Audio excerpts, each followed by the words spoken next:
प्रसारित करीत आहोत. नमस्कार परभणी अंतर्गत विचारशलाका हा कार्यक्रम. या कार्यक्रमात आज प्रसारित करीत आहोत जीवनचक्र याविषयी ॲडव्होकेट कविता मानधनी यांचे विचार.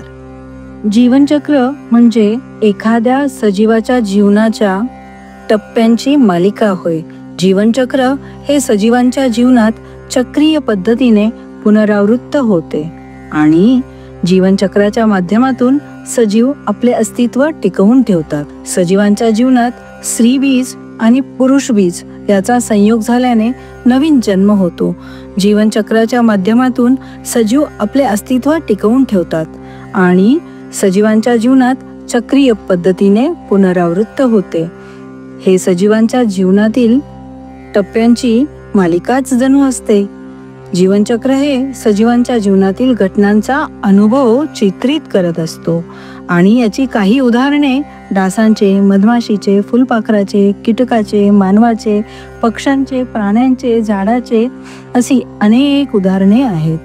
जीवनचक्र चालू राहण्यासाठी निरंतर जन्म होणे आवश्यक आहे. प्रत्येक सजीव म्हणजेच मनुष्य, प्राणी, पशु, पक्षी, कीटक, वनस्पती हे आपापली उत्पत्ती स्वतः करत असतात. त्यामुळेच सृष्टी तलावर जीवन हे अविरत चालू राहते. कोणत्याही मनुष्य, प्राणी, पशुपक्षी, कीटक व वनस्पती यांच्यापासून नवीन जन्म होण्यासाठी त्यांच्यातील स्त्रीबीज व पुरुषबीज यांचा संयोग होणे आवश्यक आहे. वनस्पतीत सुद्धा नवीन जन्म होण्यासाठी फुलातील स्त्रीकेशर व पुंकेशर या दोन्हींच्या संयोगानेच बीजाची निर्मिती होते व नवीन उत्पत्ती होते. म्हणजेच प्राणी व वनस्पती या दोघांची प्रजोत्पादन पद्धती ही सारखीच. म्हणूनच संत ज्ञानेश्वर माऊली हे त्यांच्या अभंगात अरे अरे ज्ञाना झालासी पावन यामध्ये म्हणतात, अवघेची वैकुंठ हे चतुर्भुज आहे.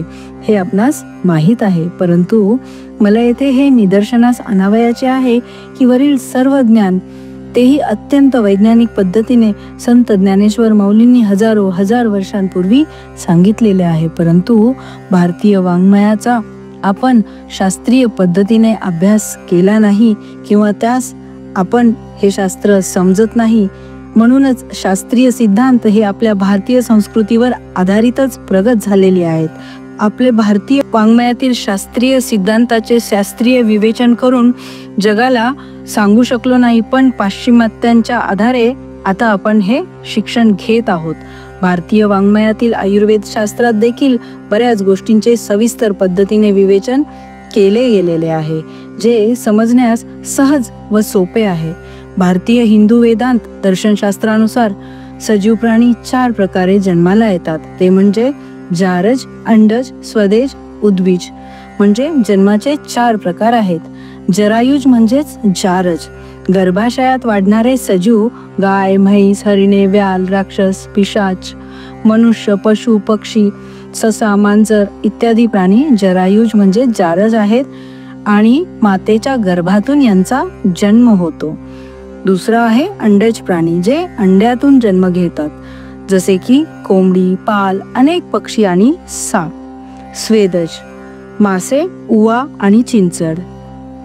चौथा प्रकार आहे उद्बीज, जे पृथ्वीतून जन्म घेतात, म्हणजेच झाडे आणि वनस्पती म्हणजेच बीज.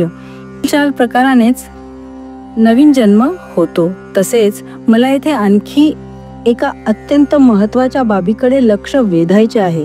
आपण सर्वजण समजतो की स्त्री बीज आणि पुरुष बीज यांचा संयोग होऊन गर्भ किंवा बीजांडाची निर्मिती झाली, म्हणजे नवीन जन्म झाला. परंतु धार्मिक आधार घेऊन आपल्या आयुर्वेद शास्त्रात दिले आहे की बीजांडाची गर्भामध्ये इंद्रियांची वाढ झाल्यावर सत्व इंद्रियांसोबत चैतन्याशी संयोग झाल्याशिवाय नवीन जीवाची उत्पत्ती होत नाही. अंडे व धान्याची बीजे हे तात्पुरती निर्जीव असते.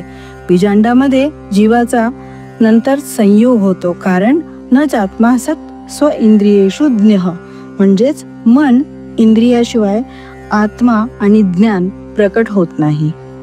नमस्कार परभणी अंतर्गत विचारशलाका या कार्यक्रमामध्ये श्रोते आहोत. त्याचं पण जीवनचक्र याविषयी ॲडव्होकेट कविता मानधनी यांचे विचार ऐकलेत.